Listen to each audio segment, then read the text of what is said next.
Burrata caprese crostini, good baguette sliced on an angle, fried to golden brown in olive oil, rub raw garlic on the toasted bread, sliced cherry tomatoes. Do me a favor, go to a farmer's market, okay? Burrata at room temperature, slice it open and let it ooze. Tomatoes on top, bread, olive oil, salt, balsamic vinegar, forget about it.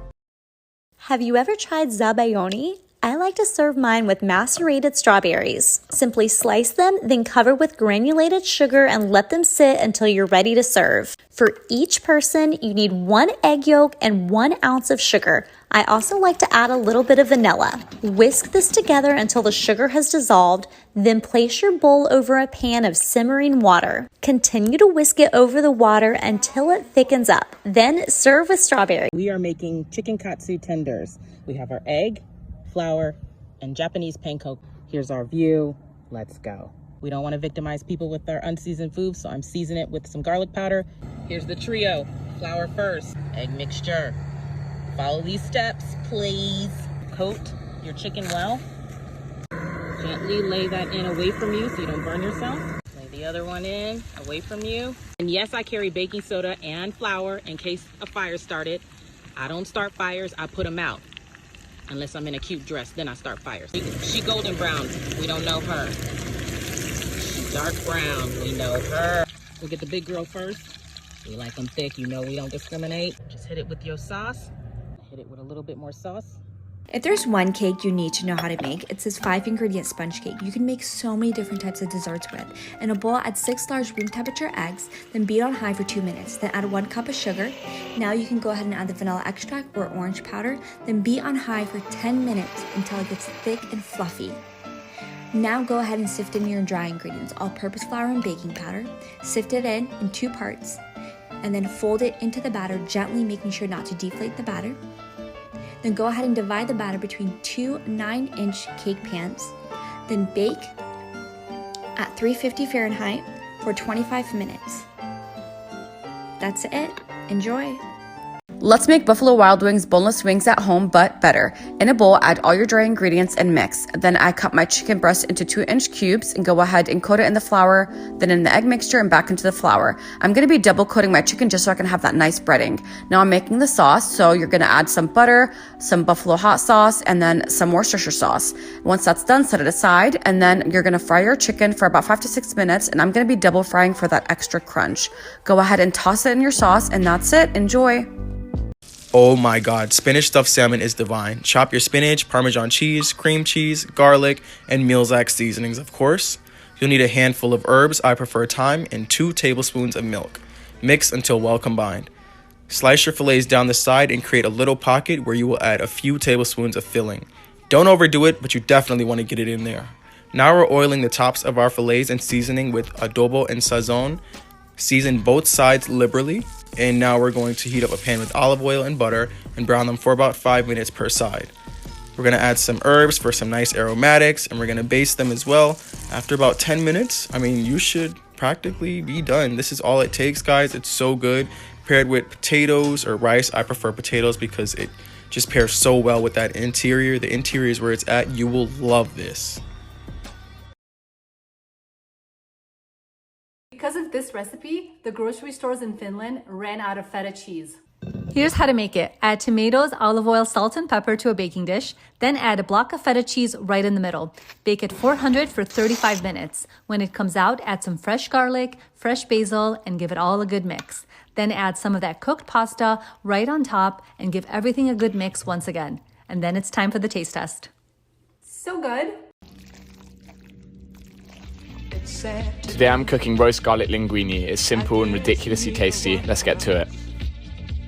First up, wrap 3 bulbs of garlic in baking paper, roast for 45 minutes at 180 degrees. Next, toast a tablespoon and a half of peppercorns, add them to the mixing bowl. Cheese time, grate 40 grams of pecorino and 130 grams of parmesan, add to the bowl and then grate in the zest of a lemon. Back to your garlic, squidge it out and then chop it up, add to your cheese and then mash everything together until you have a lumpy paste. At this point, add your linguine to a pan of salted boiling water. After 4 minutes, remove some pasta water, add it to your cheese bowl bit by bit and mix until you have a nice creamy consistency. Once the pasta is al dente, drain it, reserving pasta water. Add the pasta back to the pan on a very low heat. Add in your cheese mix and some pasta water. Beat it rigorously, adding more pasta water bit bit by bit until it all comes together. When creamy and emulsified, it's ready. Serve it up, grate over more parmesan and lemon juice to cut through the richness, more pepper, and you're good to go.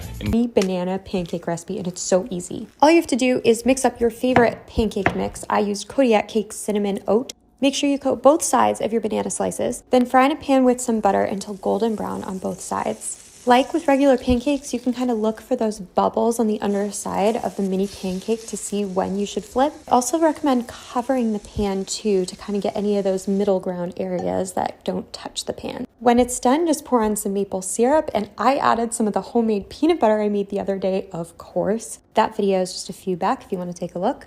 And that is it. Oh my gosh, guys, these are so stinking cute and so delicious. Kind of wondering what else I can coat in pancake batter to make look like mini pancakes. What do you think? I might give it a go. I was eating spicy vodka pasta way before Gigi Hadid, and today we're gonna make it with my own twist in one pot. Let's go. First, saute our onions, add in tomato paste, and add in cream and mix till combined. Then we add in Zerkova vodka and some water, Parmesan cheese, and let it come to a boil and add in our pasta. Then we're gonna cook it for 10 to 11 minutes, and we're gonna wanna stir it every few minutes to make sure it doesn't clump together. Once your pasta is soft, it's ready to serve, and you can find the full recipe on my Instagram, website, and YouTube. Don't forget to follow me for more. Enjoy. Apple pie cinnamon roll hack. It's only 2 ingredients. All you need is a can of cinnamon rolls. Add apple pie filling on top. Bake for 15 minutes. Drizzle the icing. Follow for recipe hacks. These are the most stunning sticky cinnamon rolls ever. You need to try them. They're made with an extra gooey cinnamon date filling that's just so incredible. Okay, so to make them, you need to combine warm milk, sugar, salt, eggs, melted butter, and a little bit of nutmeg. Stir, then add instant yeast and stir again. Then add in 4 cups of all-purpose flour and mix until combined. Transfer that to a floured work surface and knead to form a ball. Then let it rise while you make the filling. Remove the pits from dates and give them a rough chop. These incredible ones are by Julie's and they're super sweet, so yeah, just soak them in some boiling water and then mash them up with a fork. Add heavy cream and cinnamon and stir. Then roll your dough into a rectangle, spread over the filling, roll it into a log, cut them into little rolls and place them in a buttered baking dish. Let them rest for 30 minutes, then bake at 375 for 18 minutes. In the meantime, whip together cream cheese and sweetened condensed milk for the glaze. Once they're ready, spread over the glaze, top with toasted coconut and pistachios, and that's it. The full recipe is up on my Instagram. I hope you try it and let me know what you think.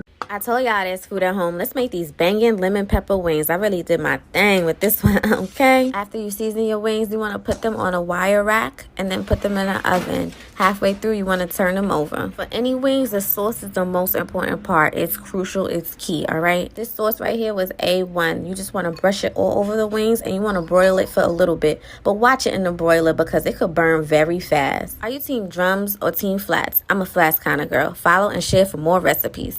Okay, so I'm obsessed with the tortilla hack for bacon, egg, and cheeses. Here's the trick. I put the proteins on the left, cheese on the top right, and condiments on the bottom right. Hear me out. So we're gonna start with some bacon and some scrambled eggs with scallions on our left side. Then in the top right, I'm gonna put some aged cheddar. And finally in the bottom right, a nice little squeeze of sriracha for some heat. This way, when we roll it up, the bacon and eggs stay together in the middle. The cheese goes on the outside to get melty, and the sriracha works like glue to hold the whole thing together while we fry it up in a little bit of butter until it's nice and golden and crispy, and you have the perfect bacon, egg, and cheese pocket for breakfast.